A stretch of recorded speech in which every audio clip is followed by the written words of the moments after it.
Diparingi nggih Pak, ini ada rukun Islam, ada pepeling. Pepeling. Heeh. Ayo bendo eling nok.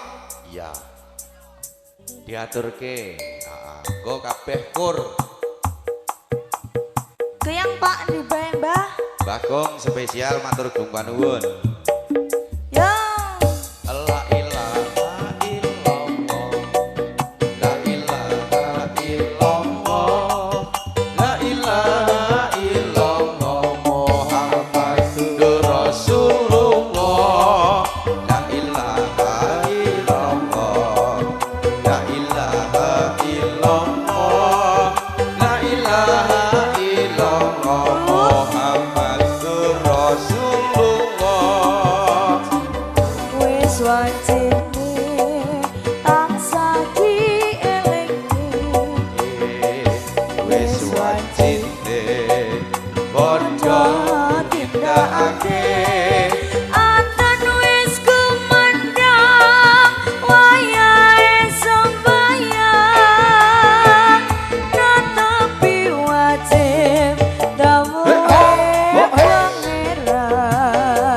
Salat dadi jagake agama,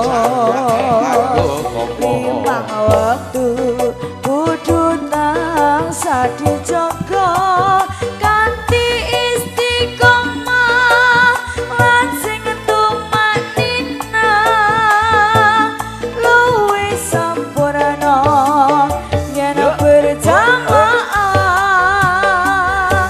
Subuh duhur lan asar salat sayang ngadoke tindak mungkar. Maghrib lan isya jangkepe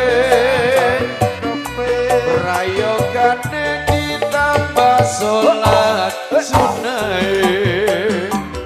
Jo sembrono iku perintah agama,